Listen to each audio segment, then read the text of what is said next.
And we're live. Welcome, everybody, to House Education on Wednesday, January 29th, 2025. Going to begin this morning with a bill introduction, H54, dealing with cell phones in schools.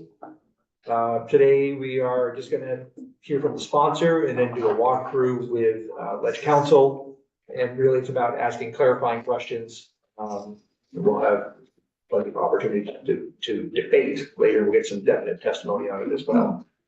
Anyway, I'm going to turn the floor over to Representative Arsenault to kind of walk us through it and her motivation for it and what it means. All right. Thank you so much. Welcome. Good morning, everyone. Good morning. I love how every witness says for the record, so I just want to do that for the record. Angela Arsenault, I'm a representative from Williston. My district neighbor here, Representative Brady.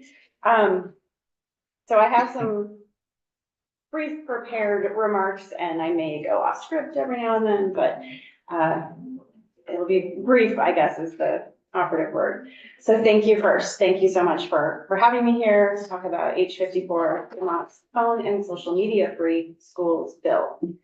In 2016, I researched and wrote a 4-part series called Teen Sex and Social Media for a parenting website. It was, to say the least, an eye-opening exercise that raised all kinds of questions and alarm bells for me. I've been following issues related to smartphones, social media addiction, data privacy, and all the rest since then. This bill is but one piece of a rather large puzzle that legislatures all over the country are trying to fit together to help keep our kids safe and healthy. Before I dive into the bill, I want to acknowledge the very large puzzle that this committee is tasked with putting together this session. I see this bill as a very small piece of that picture. With H54, we have the opportunity to take decisive action on an identified problem in schools and to share the solution statewide to help increase student academic success, improve mental health, and increase social cohesion. Local, national, and even international data shows that kids and teens are spending many, many hours every day on social media accessed through their phones. For the 40% of Vermont high school students who reported using social media more than once every hour, we can infer that they are indeed accessing social media while they are at school. As you'll see in the findings section, former U.S. Surgeon General Vivek Murthy stated very clearly in 2024 that schools should be phone-free zones for students. So this bill, with its two main provisions, first directs all Vermont schools, public and independent, to adopt and implement a policy prohibiting the use of cell phones and personal electronic devices during the entirety of the school day. This type of policy is known as a bell-to-bell policy because it is in effect from the arrival bell to the dismissal bell. This is an important element of the bill because it alleviates the considerable burden currently placed mainly on teachers to police student device use during school, without the confusion of certain times of day or certain parts or areas of the school where phones can be used. The policy is easier to implement and easier to follow. There are two notable exceptions to the phone-free policy. One, approved medical use of a personal device, and two, approved special education use as specified in an individualized education plan, IEP, or a 504 plan. The second provision in the bill states that schools may not communicate directly with students via social media. This is something that we've heard about specifically in the area of team sports, but it happens in other realms as well. For example, a student who is new to, say, the hockey team is told that they need to get Snapchat because that's where the team keeps in touch. Bless you. Thank you. Given the known dangers and potential for harm caused by or experienced on social media, the endorsement or requirement of its use by a school district is rife with issues, and more to the point, there are a number of suitable alternative communications methods. I've heard from some folks that are concerned about students who may be unhoused and need to communicate with their school's homeless coordinator, and they do so via direct message on social media. I can understand the impulse to meet kids where they are, so to speak, but we know that social media is by design an unsafe product for kids, and therefore schools should not be encouraging or requiring students to use it for any school purpose. And again, I return to the fact that there are a number of alternative communication methods. To the question of students who may be primary caregivers to younger siblings or other family members and need to be in frequent or immediate contact with those family members, I truly believe that our educational professionals can, and in most cases do, find safer, more supportive ways to help that student through what are surely challenging responsibilities. School landlines, student email addresses, and even messaging platforms connected to district email platforms can all be used to reach a student whenever necessary, or by a student to reach out to someone else. So those are the two provisions of the bill. And before I close, I just wanted to offer a few answers to some frequently asked questions. One that comes up a lot for people is the concern of student safety in an emergency situation. And the emergency that is most often referred to is, tragically, an active shooter situation. This is a horrible reality in our culture and something that we need to deal with head on through gun violence prevention and a shift in gun culture. But law enforcement officials, school safety officials, and others will say that students are in fact less safe in an active shooter situation if they have their phones with them. There's the potential to alert the shooter to their location with noise from notifications or trying to talk into the phone. And students are also prone to spreading and reading misinformation in real time on social media. It's impossible in the moment to sort out what's accurate and what's not. So they may be getting incorrect information about things as vital as the location of the shooter. It's also likely that a student focused on their phone is not paying attention or full attention to the adult in the room or building who's trying to keep them safe. And finally, there's the issue of jammed communications lines when hundreds of students are using their phones at the same time as teams of first responders. I also want to address the question of cost to implement this bill. There are many, many examples of low-cost storage options, and you'll notice the bill does not mandate a type of storage. That was very intentional. Schools and districts are free to choose the method that works best for them. For some, it will be the Yondr pouch, which is one of the more expensive options. But there are large schools and districts all over the country that have gotten really creative and accomplished their phone-free policy through the use of things like manila envelopes in milk crates or pencil pouches in storage containers. This can be done for little or no cost. We have an opportunity here to join 8 other states that have already enacted regulations regarding phones in schools. I'm proud to say that the language from this bill contributed significantly to what is now the model legislation put forth by the Becca Schmill Foundation and Jonathan Bates' Anxious Generation, and will likely be introduced this year in Massachusetts, Maine, Kansas, Florida, and Washington, D.C. Our kids need a respite from the distractions and harms of the phone-based childhood. They deserve to have at least the school day given back to them. Time to reach key developmental and social milestones, to focus on learning, and to just be kids. Again, thank you so much for your time, your thoughts, your care as you take up this question. And speaking of questions, I'm happy to answer any that you may have. Josh, So a concern that I can see coming from schools is you're saying that we can do it any way we want to, but they may not want to they may not want to, like, that might be too much for them to like want to put that into effect. Like what's the right decision? Is there like a best practices or any kind of like recommendation document that would be supplied to this, like part that can be put into this so that the schools may have 4 or 5 options that are best practices? Yeah, for sure. There are, so there's a group called the Phone Free Schools Movement, a national group, and they have a whole administrator toolkit that includes everything from a timeline of implementation to different storage options, communications assets, like they've put together infographics that districts can share to explain why this is a necessary change. So that's one great resource. I know that, and I hope you'll hear in testimony, that the Vermont School Boards Association is also interested in writing a model policy for Vermont. And I think along with a policy, there would be procedures and implementation. And included in that document would be information about best practices.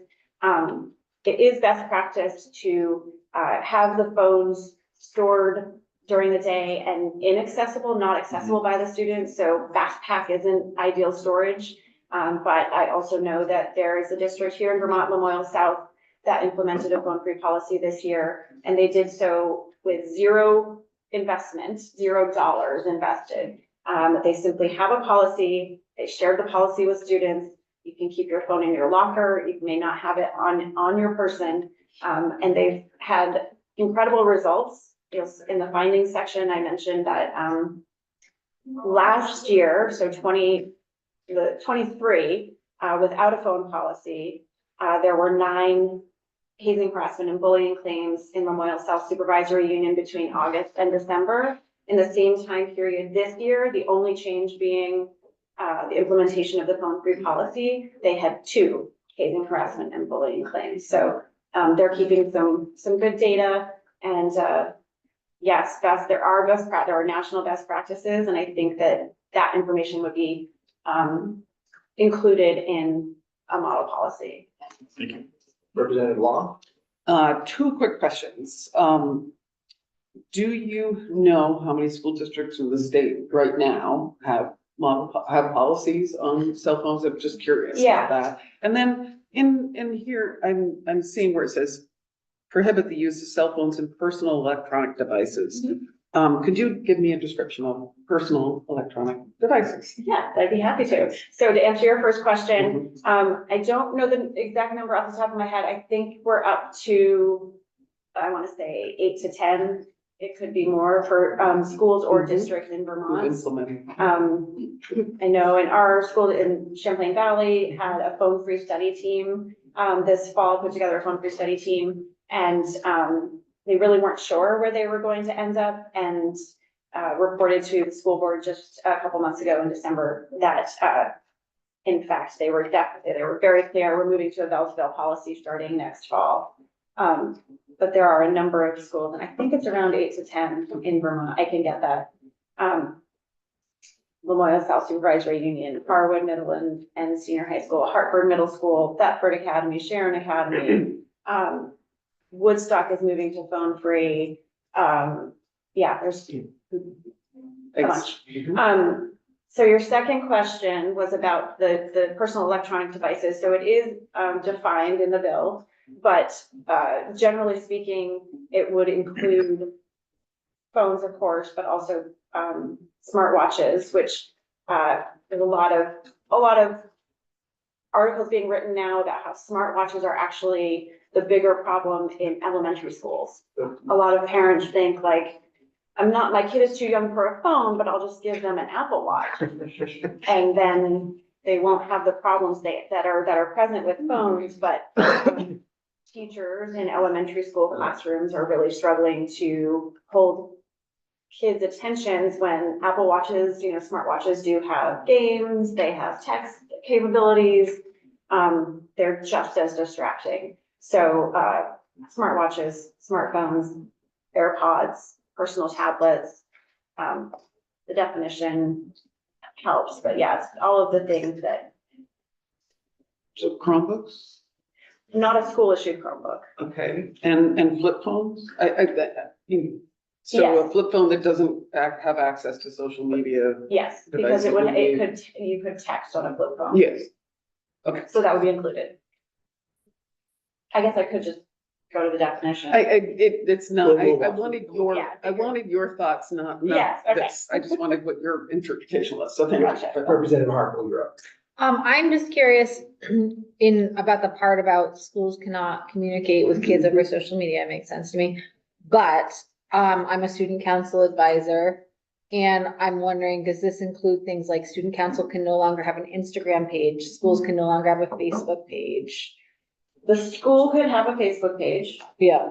but the school couldn't say, students, check our Facebook page to find out, you know, when the dance is, Yeah. or something like that. And the student group could not have an Instagram page. So all Instagram pages for any activities are done. That's my interpretation. Okay. What would be alternative platforms so that the representative could contact a group? You had mentioned that there were alternative Yeah. communications methods. Yeah, for so group. I know that there are, say, for sports teams, there are there are apps that cater to sports teams, and it's a closed universe of communication. Right. You know, you can only communicate with the members of that group on that team. I think that other groups could use apps like that as well. But you couldn't as a school expect that the student is checking that app during the school day. Right. You know, you couldn't say like, we're gonna push out this notification during lunch about practice today and expect that the student would do it. So you need to use things like email, which every student has. And we are, you would know better than me, but I think we are one-to-one in this state where, at most schools, not every school, most schools, every student has a device that is school issued, on which to read their email. And then for faster communication, you know, email is instantaneous, but I think it doesn't register as such for many teenagers, but there are direct messaging capabilities through Gmail. A lot of schools use Gmail as like the base platform that their email, you know, is built out on, and you can use, it's Google messaging now or Google Chat. They just keep changing it, but, that would be like a more like a direct message. Representative Quimby, then we'll come back to you. Beth, you're up. Yeah, I just had to unmute myself. I guess my question is around independent schools and what our ability or authority is to regulate the policy in independent schools. I personally don't see why we can't make a law that pertains to every school in Vermont, independent and public. Is that part of the? It is, independent schools are included. Representative Harple. So Representative Hunter mentioned the communication. I was more thinking about like the student engagement and photo sharing. And so I'm wondering, like, could students create a blog where people can leave comments and still have student engagement and photo sharing on things like a blog? Yes, and I think, I've seen some good language. As I said, so the Becca Schmill Foundation is a foundation that was started by Deb Schmill, who was a survivor mom, lost her daughter Becca to a fentanyl overdose, drugs that she purchased on social media after being sexually assaulted and harassed about it on social media. They have a model bill that is, as I said, really uses a lot of the language from our bill and does contain additional explanation of the social media prohibition and mentions suitable alternatives. And I think that would be helpful to include. Because the idea is that, the goal maybe is that schools aren't either implicitly or explicitly condoning, encouraging, requiring use of social media for school purposes. So a blog, say on, I don't know what the current blog platforms are, I think of like WordPress and Blogger. But that is again, a closed universe. I mean, if it would, I don't know, it would be, you'd have to get into the details a little bit or a lot. But I think I think it's fair to say that we need to leave room for things like that, you know, like, I know one of the examples in the model legislation is like Google Docs. Like, kids can work cooperatively in Google Docs, and that would be allowed. So I think a blog, I like that question. I think that there would be a way to include that, allow that. Questions? Thank you. Nice one. This just pertains to student use of cell phone. Is there anything about adult use of cell phones in this? No, No, okay. I mean, we can talk about proper modeling, Right, Right. of course. but if you all want to add that in. It's almost like when we eliminated cigarette smoking on, you know, for adults and kids. See teachers out in their cars, just off the school boundary line to have a cigarette. Yeah. Those days are fortunately long past. I guess one more, like, just off the top of my head, thought, there's this, you reminded me with the cigarette smoking. You know, last year when a similar bill was introduced in the Senate, came to you all, it was more wide-reaching, far-reaching, but one of the arguments against it was that students in marginalized communities especially need access to their phones to reach their support networks either via social media, DMs, what have you, during the day. And we need to find, first of all, better ways to support our students through IRL interactions in schools. But the data shows us that students in marginalized communities are the ones more likely to be harassed and bullied on social media. And there's this, a doctor in Burlington was talking about this just a few weeks ago and offered this example that she's an OB-GYN, and she said that cigarette smoking, for some reason, reduces the risk of endometrial cancer. Amazing, right? Who knew?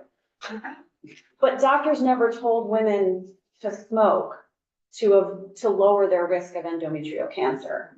And so telling kids in need of support to access it through a harmful product is the same thing. We don't expect kids to endure the risks and potential harm in order to access the potential benefits. And that one really stuck with me. For what it's worth. Thank you. Thank you. All right, we will now have a walkthrough of the bill, point by point. Welcome. Good morning, Good Kathleen morning. James, Office of Legislative Counsel. So we're going to do a walkthrough of H 54 as introduced. It's an act relating to cell phone free schools. Would you like me to share my screen? Yeah. So we're going to start about halfway down on page 2, because the first page is all sponsors. And we're going to go right to section 1, which is findings. Do you want me to read through the findings?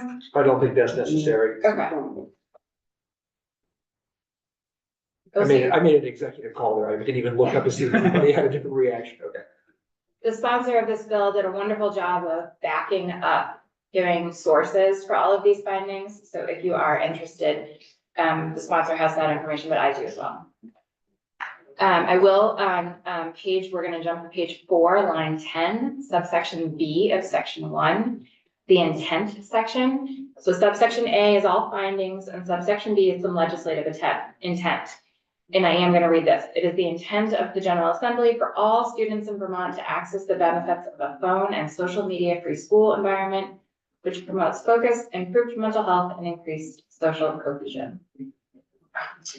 So section 2 is adding was there a question? Sorry. Was adding, oh, it was the last. Is adding a brand new subchapter to chapter 9 in Title 16. Chapter 9 is the school district chapter. So that's where all of, if you remember yesterday, all of the rights and duties of school districts live in that chapter. But over the years, when you're creating policies or requirements for that broadly impact all school districts, that don't necessarily neatly fit into another chapter in Title 16, they've kind of been plunked in this chapter, such as most recently school branding. So what this bill is proposing is we actually add a brand new subchapter and 2 brand new statutes to this new subchapter in Title 16. So section 581 is starts with definitions. So as used in this subchapter, so if you remember, Title 16 has a general set of definitions that applies throughout all of Title 16, unless there's other definitions. This is one of those other definition sections. So these definitions are limited to this subchapter only.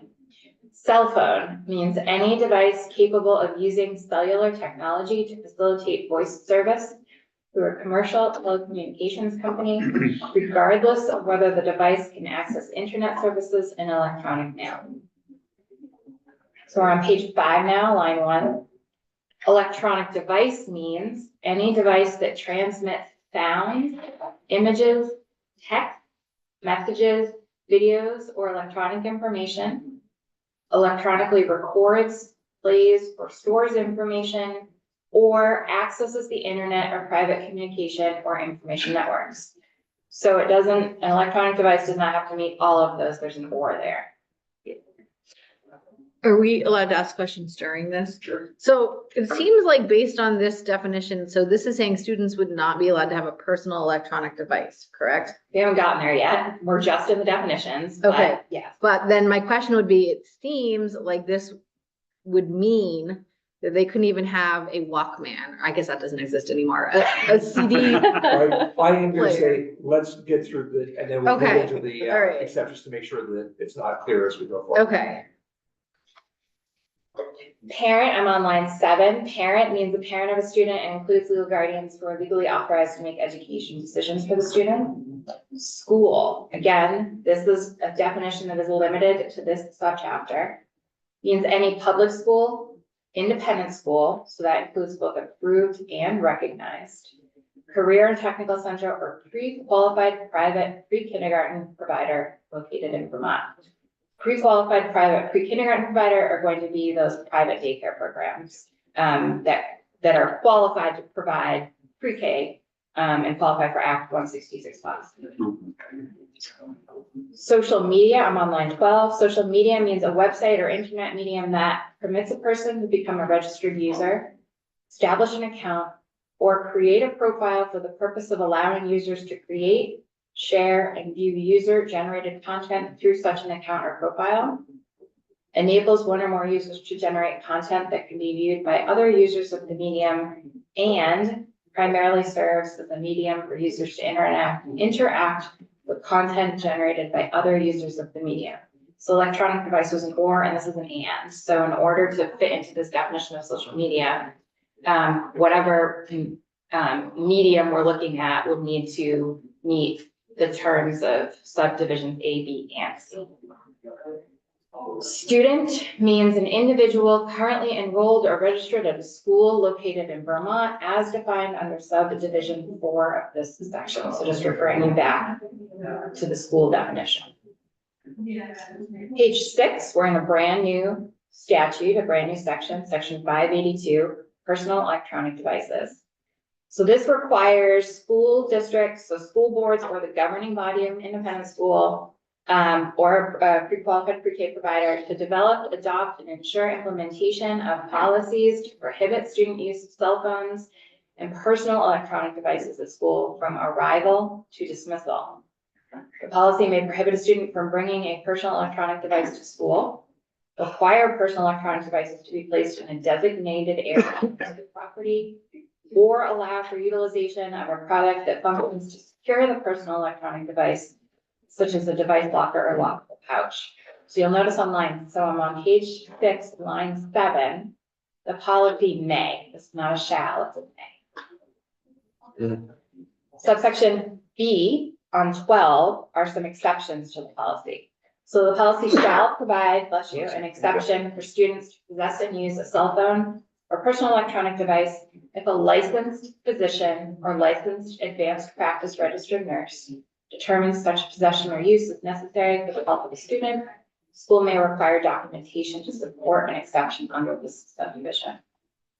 The policy shall also provide an exception for students to possess and use a cell phone or personal electronic device if such possession or use is required as part of a student's IEP or 504 plan, which shall be documented according to applicable state and federal law.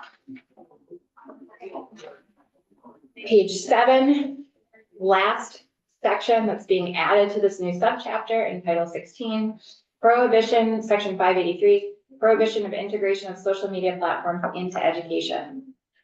Schools, school districts, and supervisory unions are prohibited from utilizing social media for communication with students directly and asking, requiring, or permitting students' use of social media for school activities, out of school academic work, homework, school sports, or extracurricular clubs, and any other school-sponsored activities.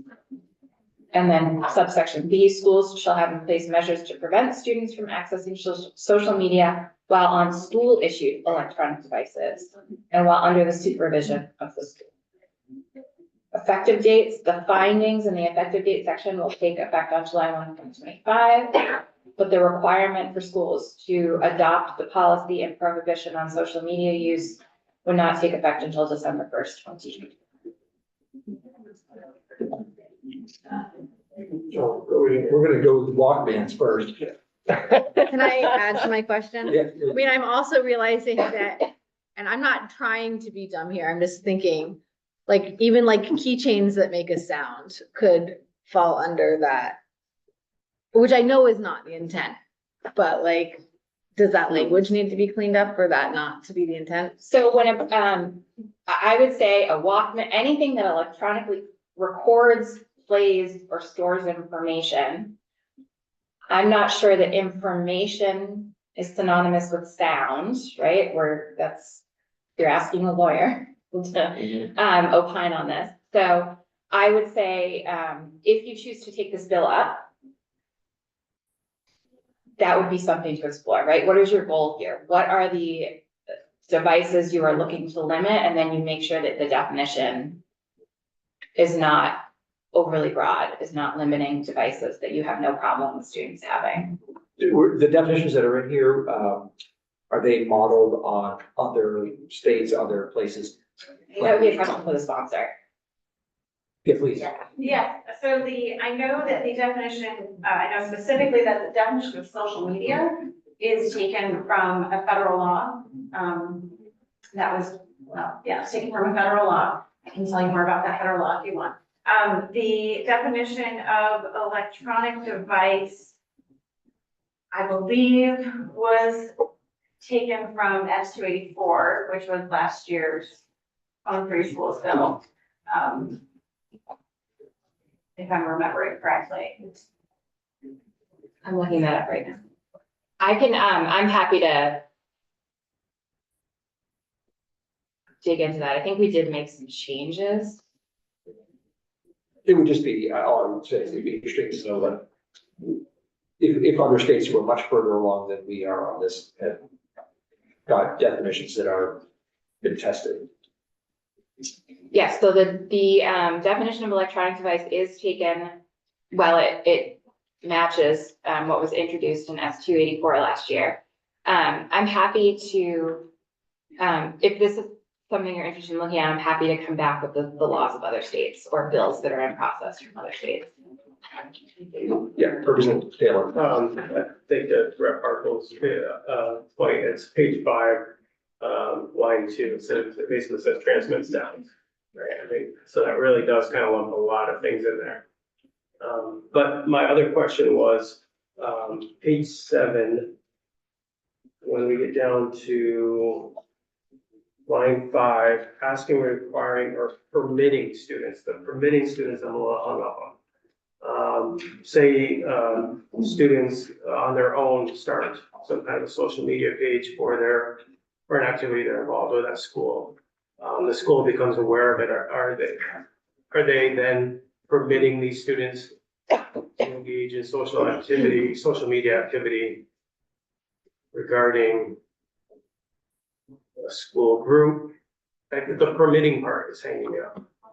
I think, I think this would be a fact-specific inquiry, but generally speaking, what you just described, I think could be found to violate this. So if students had a, social media account for a school-related activity and the school became aware of it and then didn't take any action, I think there could be, an argument that they are permitting the students' use. Representative Brady.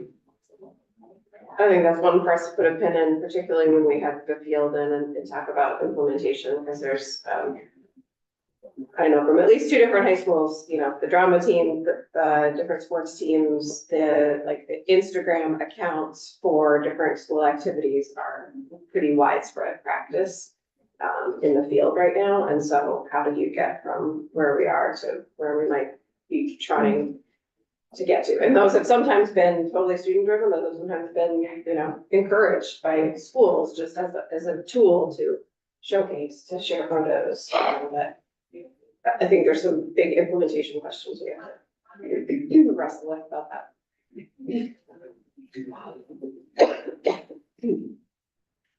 Great, thank you. At your leisure, if you could, maybe compile where other states are, would be interesting. And, And the, DCS as a comparison tool. do they? Okay. Stop stealing my thunder. Sorry. Now that we're paying our dues, financially, Can I- ECS, we really want Yes, to use our it. changes. Yeah, It's the Education Commission of States. Yes. Committee. yeah, commission. Commission. All right, thank you very much. Do you want me to stay here or leave? And I was just wondering that myself. Do we need to reset? Is it possible, are we officially done asking questions? Can I ask one more question? Oh, sure. Go ahead. One more question that I would love that you probably need to look up is in the other states that have implemented this, how many students have then gone to their doctor and gotten the necessary note that says I have anxiety that requires me to be able to have access to my phone. I need it in my IEP. Like, has that changed the amount of students that now have that? No. I was thinking, you know, it occurred to me that, you know, what is most obvious is like kids checking their blood sugar for diabetes. Right. But then you start thinking, well, is the phone all of a sudden going to become the new support tool? Mhm. The very thing that's giving them anxiety. Yeah. I'm gonna look at this because I'm anxious. Right. Can I offer a thought? Please. Or, just something that I Speak up nice for and the loud. so- record, Angela. Here, I'll leave. No, go right Stay there. there. Stay there, there's 2 chairs. No, I'm happy here. I'm gonna sit in this one. I walked through the bill with the Vermont Principals Association a week and a half ago or something. And that question was raised. I think that's definitely something to look into. We attempted to address that by trying to be fairly specific about who could say that there needs to, you know, that this is a need. But that's something that the DPA raised, the executive council of DPA raised that question as well. Another question they raised that I just wanted to mention was enforcement. And Beth reminded me when she mentioned the school branding law. And so one thing that I would do if I were still tinkering with this bill, as the, as the requester and sponsor, is maybe think about something like, and this was suggested by the executive council VP as well. Even if it's an attestation to the AOE or something on an annual basis, that there is in fact that this policy is in place. So I'm not talking about enforcement like at the school level, but rather at the state level. Some mechanism that gives parents or students or whomever an avenue for recourse if their district is just not complying. Yeah, that was just one thing, another thing I was raising. Thank you. Can I just ask a quick on that? So, sorry. So, that would be a required policy then, am I right? Is that what you're Yes. saying? Yes. So that would be a policy that is absolutely required by the state. Yes. Yes, so it's right, as Um, written, it is required. But, with the school branding issue, I think there was that, it was left quite wide open as far as enforcement of compliance. And folks who wanted their school districts to comply really didn't have a clear path to encouraging or, There was nobody to enforce it really, Yeah. because we didn't put in any provision like you could lose your state funding or whatever, but it came to. Do we have that do you have on any other No. Model required? policy. No, I think So in that's what I'm general, trying to get when we pass laws, that aren't criminal laws, we just simply do it on the basis of believing that people will follow them, which has generally been the It practice. usually works, right? Just, this is for anybody, the school branding was set like Native American logos and Yeah. that sort of thing. Okay. Yeah. Got it. And it was, it was a required policy. Schools, I think, all complied with adopting the policy. But the question is, did they then follow the policy? Right. And one more thing, if I may, to Representative Harple's point, again, I'm really glad you're raising questions about the social media prohibition and what Erin was saying about implementation. It's not the intent of this particular bill sponsor to prohibit schools from using social media, period. That's not the intent. It's more trying to get at the issue of, schools like almost tacitly requiring students to enter this portal. Many of whom are already there, but some of whom are not, and had to get Snapchat. That's a true story, because that's where the hockey team was communicating. More importantly, what about the parents who are trying their best to keep cell Exactly. phones out of their kids' hands, and all of a sudden it's almost required that you have? Yes, it cannot be a foregone conclusion or just, accepted practice that this is now one of the things that students are required to do, to participate fully in their educational career. That's the intent. Thank you. Thank you. All right, let's reset, and make sure that has a link.